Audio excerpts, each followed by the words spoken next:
why disqualifying Max Verstappen's team might have been a blessing in disguise. And now I'm gonna shut up and drive for a bit because time to enjoy.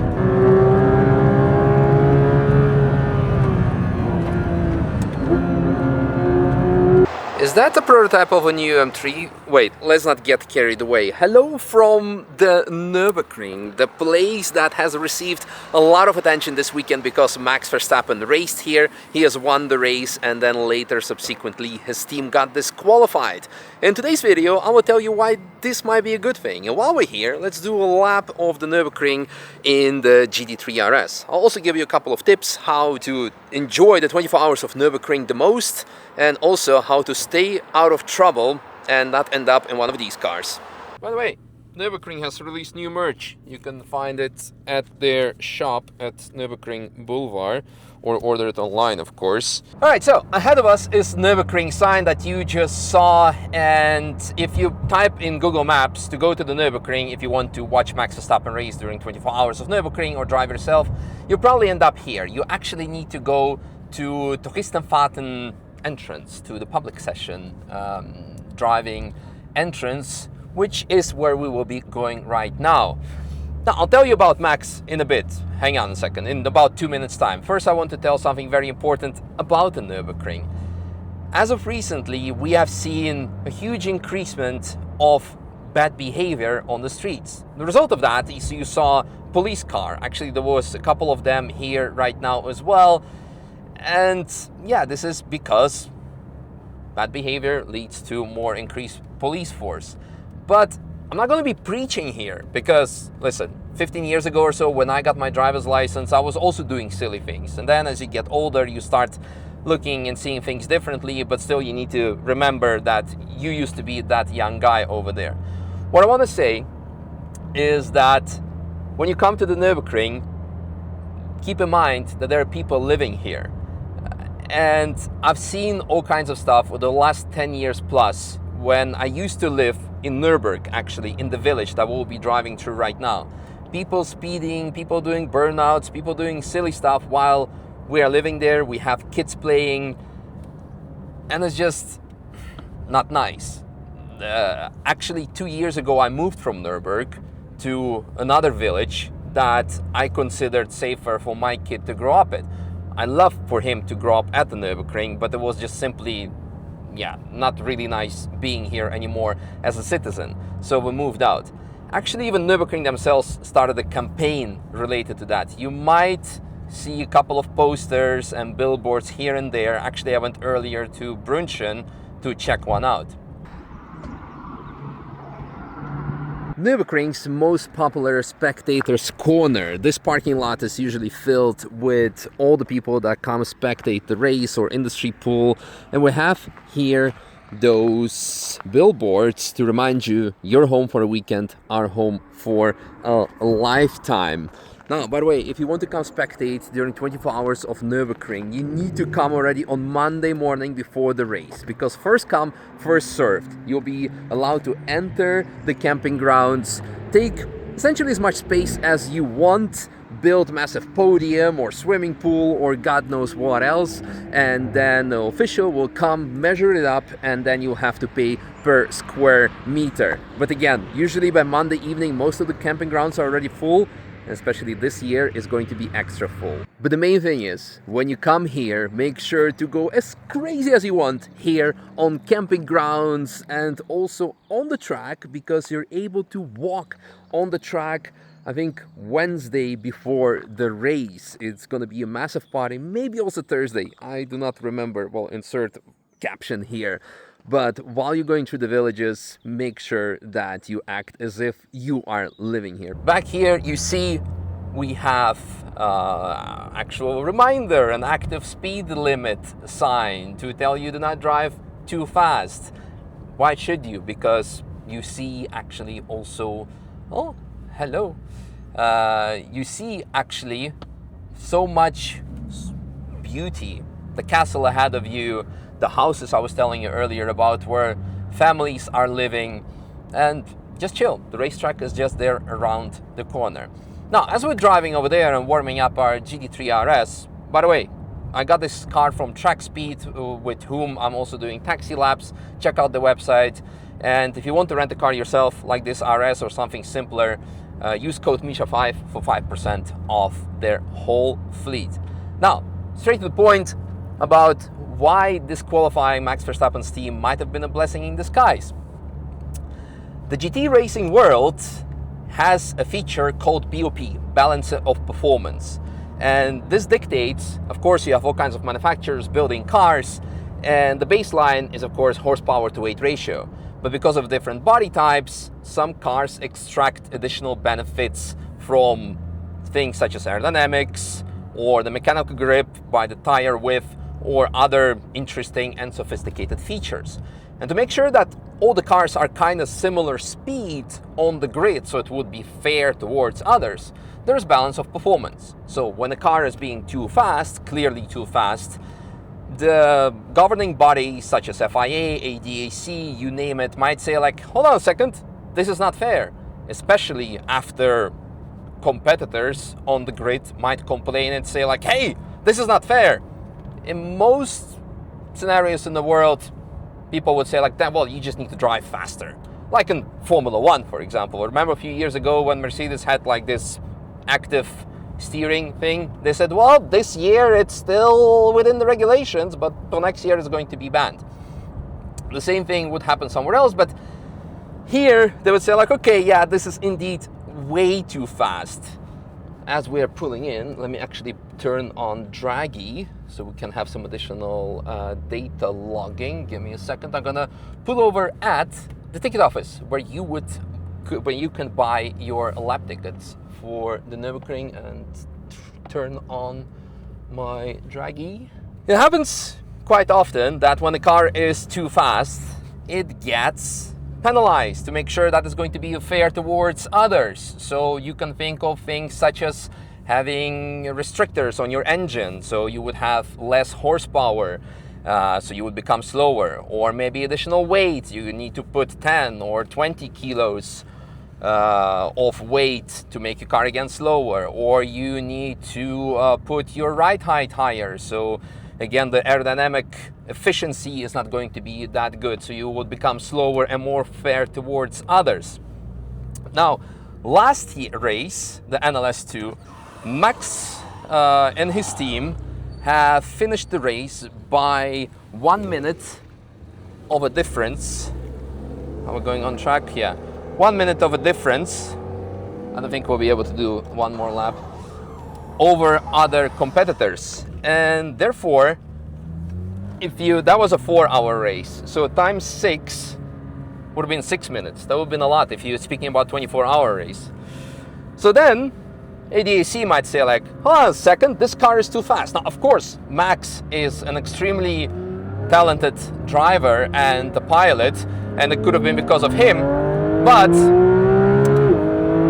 I hope you don't mind me talking about this. But at the same time, oh, we have actually another GT3 RS.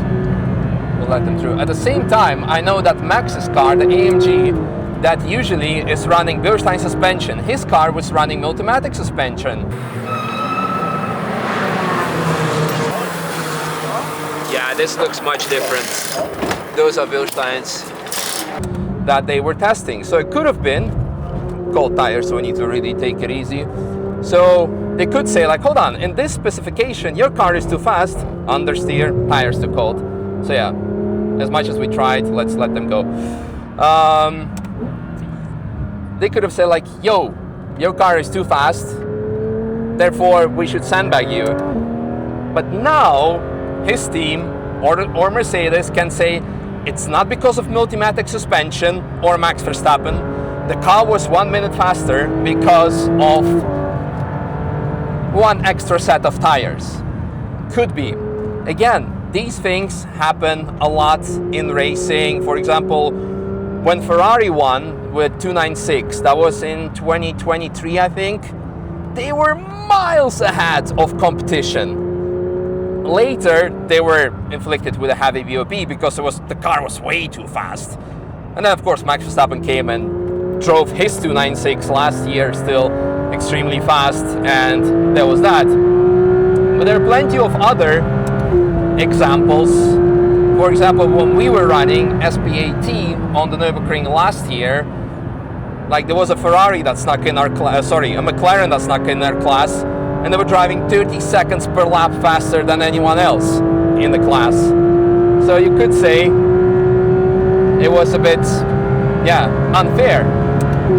You cannot say much during the race, but after the race, you can of course always complain, and they can inflict a heavier BOP on the car or the drivers. Not the drivers, on the car. It's hard to drive fast and talk to you about it. I can tell you, as a matter of fact, also this race, certain manufacturer has told all of their drivers and teams, oh yeah, we have a yellow flag. So when you see yellow flag, slow down to 50 kilometers per hour so you can talk about things. Again, I apologize if it was like too, if the car is too loud. Last race, certain manufacturer told to all the teams running their cars, model of a car, do not go below specific time to make sure that we don't get BOP'd. This is called sandbagging. By the way, did you know that the term sandbagging comes from 1800s, where thieves on the streets would use sandbags as a concealed weapon? So it might be seen as like completely just a sandbag, but they would knock out their victims cold and then steal their loot, or maybe worse. And in today's world, you have sandbagging in poker, in golfing, and also motorsport, where at the beginning, you actually pretend to be much worse than you actually will be. And then in the actual final tournament, you're gonna unleash your full power. And this relates to 24 hours of Nürburgring, or in golfing, when you, like in the selective rounds, you golf with quite bad, and then so you have finally like worse handicap. So yeah, could be the case that it is a blessing in disguise. I don't know what else to say. Yeah, when you go watch 24 hours of Nürburgring, the best thing is to go spectate alongside the track. The beauty about 24 hours of Nürburgring is that you, with one ticket, you can get everywhere.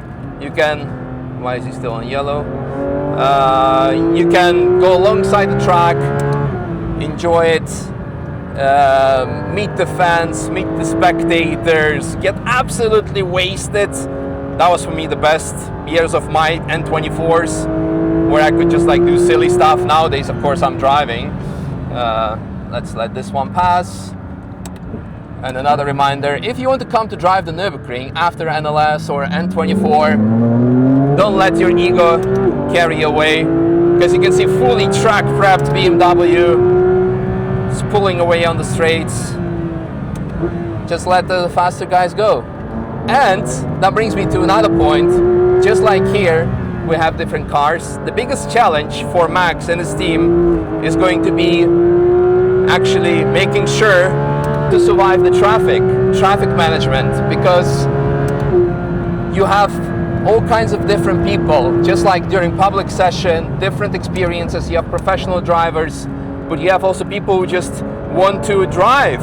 N24, oh, he's pulling like actual tire marks. I wonder how much power this car is running. He's just pulling away on the straights from me. During N24, you have slower traffic, slower drivers that can,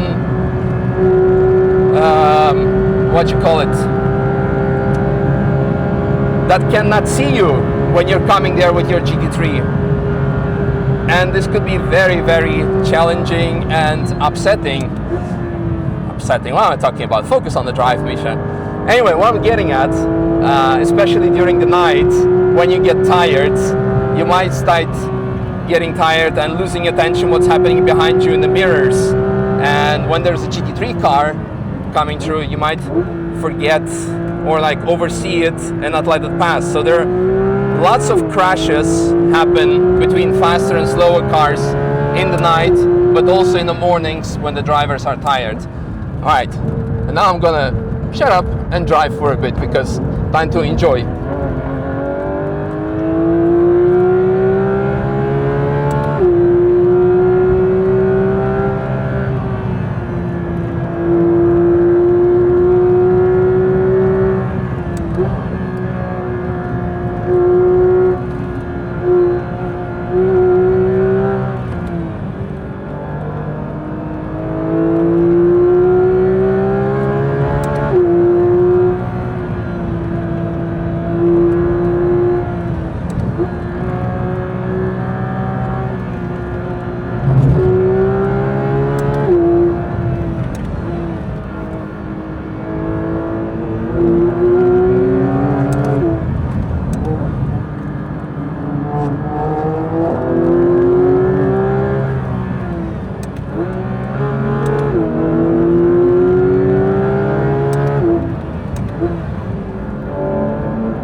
Yellow flag.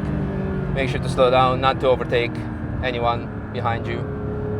And turn on the hazard lights, like the car behind us. That was amazing! Ha! And that's the beauty of the Nürburgring. Just like, you know, you want to head out and do just like an easy lap, talking about stuff, and then you just end up seeing something like this. Like a very heavily modified M3. So let's go maybe say hi to him in the car park and publish this video today. Alright, now that the car is quiet, the track is closed, let me know what you guys think of it. Could that be potentially true? Who are you cheering for the 24 hours of Nürburgring? Is it Max? Is it M3 24 hours touring? Or M3 touring 24 hours special? Is it HWA? Is it us with the Fanatec team? Is it, I don't know, who else might be? We're gonna have 2 BMW Z4 GT3s. That's even cooler. This is going to be one of the best 24 hours of Nürburgring to watch and spectate. So mark it in your calendar, stop by here and enjoy the great show. By the way, I also, if you see all kinds of fancy telemetry data, I'm using Dragy to record all of that. So you can, if you like to use the same to become a better driver, to do data analysis, you can use code Misha on the website for extra discount on their products. And yeah, let's go say hi to the M3 driver.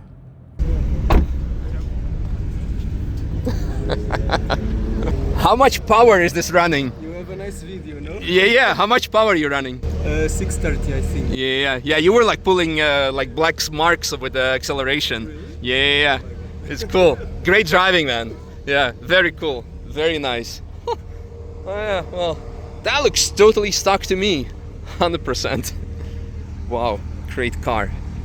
Great car. Big diffuser. Big wheels. How wide are the tires even? 295s. That's not too bad. APs all around. Endless pads. Square setup. 295 all around. Very cool. Is that like GT4 era kit or something? Yeah. GT4. Very nice.